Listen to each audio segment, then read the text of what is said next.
U2, Beyoncé and Bruce Springsteen will be among those performing. Earlier, Mr. Obama took part in a wreath-laying ceremony at Arlington National Cemetery. Live now to Washington, we'll get the very latest from our correspondent, Richard Lister. Richard, as to the train journey and what's happening over these couple of days before we get to Tuesday, is that standard, or is this Mr. Obama putting his seal on the first few days? He's putting his seal on it. I mean, other presidents have made their own journeys. I mean, Bill Clinton made a bus journey when he was first inaugurated, echoing that route taken by another of his predecessors, Thomas Jefferson. So, I mean, it's been done before, but certainly I think Barack Obama is putting his own seal on it. He clearly feels a great affinity with Lincoln, who, of course, came from Illinois, or at least he was senator for Illinois in the same way that Barack Obama was. And I think in many ways he feels the reflection of history insofar as that when Abraham Lincoln became president, it was just on the eve of civil war. America was very tense. There were all kinds of challenges to it. And I think Barack Obama feels in the same way that he's taking on the presidential mantle at a time of really great strain in the United States, with the economy in trouble, with 2 wars, with all kinds of other obligations that America faces. And so I think it's no accident that he's chosen to sort of echo history, and particularly Abraham Lincoln. And when he makes that speech, once he's actually become president, everyone will be waiting to see what he's going to do about so many of those different important issues that you're just in the process of outlining. Yes, and I think he started that process of telling people what he intends to do. He's made a number of remarks about what he considers to be his priority. He actually did an event on Friday at a factory in Ohio talking about the need to get this stimulus bill through, $825 billion worth of stimulus for the economy, which he is urging Congress to pass. Now, Democrats in Congress are broadly in favour of it. Republicans have a lot of questions about it. Barack Obama is saying we don't have time to wait.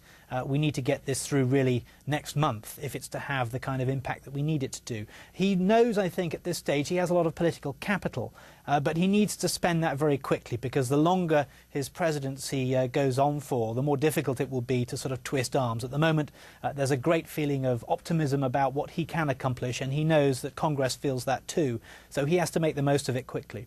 Richard Lister in Washington, thanks very much.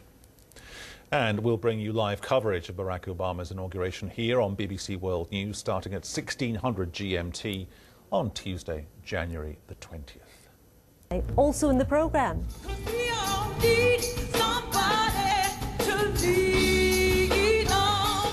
Rock stars and the Washington royalty. Tens of thousands turn out at the Lincoln Memorial for a concert to mark Barack Obama's inauguration. The U.S. President-elect Barack Obama has told a crowd of tens of thousands at a concert in Washington that an enormous task lay ahead for America. The concert on the steps of the Lincoln Memorial marks the beginning of 3 days of festivities leading up to Mr. Obama's inauguration on Tuesday, as Adam Brooks reports. It's all underway now, the celebration that'll culminate in Barack Obama's inauguration on Tuesday. And just look at the crowds at the Lincoln Memorial this afternoon. The first act was, of course, Springsteen.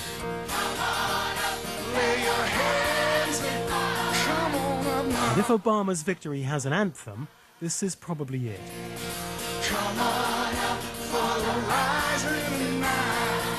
The family sat behind bulletproof screens in the winter chill. This celebration comes amid war and recession, and Mr. Obama's working to keep his tone very measured, if not somber. Never forget that the true character of our nation is revealed not during times of comfort and ease, but by the right we do when the moment is hard. His popularity is huge. New polls tell us that 80% of Americans approve of what he's doing and how he's carrying himself. And they're pouring into Washington in their hundreds of thousands now to see him become president. Meanwhile, another moment of transition. George W. Bush returned to the White House from Camp David and stepped from his helicopter Marine One for the very last time. But America's eyes were elsewhere.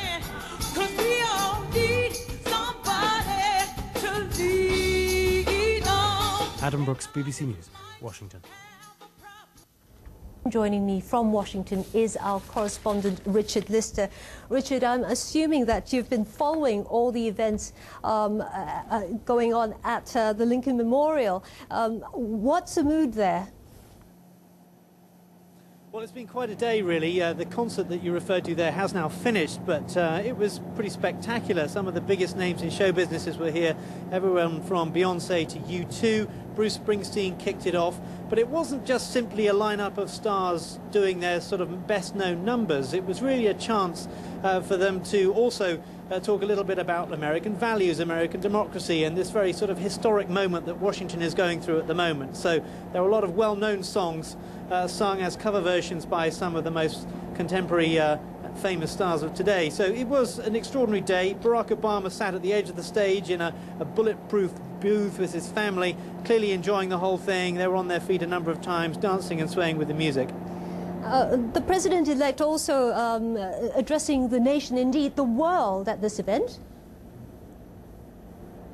Yes, and really quite a somber speech in the context of what really has been, as I said, a day of celebration. He was talking a little bit, as he has done quite frequently in the weeks gone by, about the important challenges facing the country, how it's going to be a tough road ahead, frankly, once he takes office on Tuesday. There is a lot to do. America is facing its most serious financial crisis, really, since the Great Depression of the 1930s. He referred to that. He referred to the fact that America is still fighting two wars. He wants to disengage from Iraq. He wants to re-engage, really, with Afghanistan and fight the war differently there, bolstering forces. So on a number of fronts, he has got challenges, big challenges that he has to face, and I think he's trying to make the case that this is going to be a tough time for America.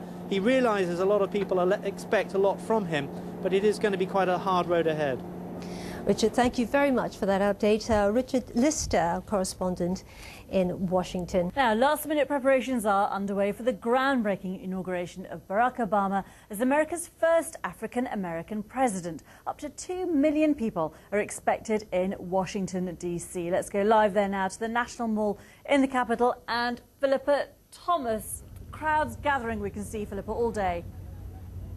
Yeah, Geeta, it's actually very exciting because this time tomorrow, Barack Hussein Obama will be the 44th president of the United States after being sworn in up there on the steps of the Capitol. There will be criticism, there will be political conflict. He does have huge challenges ahead, but for now it is really all about celebration here on the National Mall. This report from Gavin Hewitt. Tomorrow, Barack Obama will become the 44th president, delivering the most important speech of his life. But today, he was removing curtain rods and painting walls. It was his way of marking Martin Luther King Day by doing some public service at a homeless shelter for teenagers and quoting Dr. King. If you sweep floors for a living, then make sure you're the best floor sweeper there has ever been. Amidst the snow flurries, hundreds of thousands of people are arriving in Washington. To be a witness to history, everyone, it seems, has made a journey. Coakley Pendergrass from Georgia. There was threat of lynchings and people, black folks of color, being threatened in this society. And it seems today, at this point in time, that this is the beginning of change, that there's hope that we can all have equality. Terica Jarrett had traveled from North Carolina. This is like a dream come true. I never thought that I would see an African-American president, so it's amazing. It lets me know that my goddaughter and my niece, they can be whatever they want to be, you know? Dwight Davis has come from Toronto and is sleeping in his car. So what prompted you to make this journey knowing you hadn't got a hotel? Robert Kennedy, Martin Luther King, the three boys who were murdered in Mississippi, all fighting for the same cause, civil rights. Outside the city, people are even camping in trailers and under canvas. It's huge for us because I don't think we'd be out here in 8 degrees camping if it wasn't big for us. It just means that maybe we can have a better future. At the Capitol building, the final police sweep has begun in preparation for one of the most eagerly anticipated inaugural addresses. When Barack Obama speaks from here tomorrow, he'll define this moment in history. By all accounts, his message will be somber, not sparing Americans in describing the troubled times that they're in. But he'll also offer hope, his vision of what he can do over the next 4 years. But for many here, it's enough that tomorrow is a history day. Gavin Hewitt, BBC News, Washington. There are so many people here who want to be a witness to history. They've come here to see the big day tomorrow. Among them, the Clark family who've come from, tell me. I was going to say, are you excited? But I think that's pretty obvious you are. Tell me, when did you decide you were going to come down here? Oh, we decided way back in the summertime. We got our hotel rooms in August. What, before the election? Before the election, we were very confident.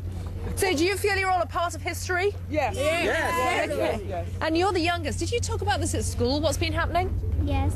Okay. And you say you can't vote for Obama, but you're all there hoping for him, yeah? Yeah. Okay. When are you going to get up tomorrow morning to try to get here? Oh, we're going to probably be up at least at 4 a.m. The first train from our city is leaving into Washington at 4. Okay, well, good luck to all of you and everyone else here who's going to be here bright and early before even dawn breaks. Gita. Philippa, thanks so much. I think my children wish they were there too. We will be bringing you much more coverage, of course, of the inauguration on Tuesday, live from 1600 GMT. And you can find much more about the soon-to-be President Obama at the website. Just log on to bbc.com/Obama.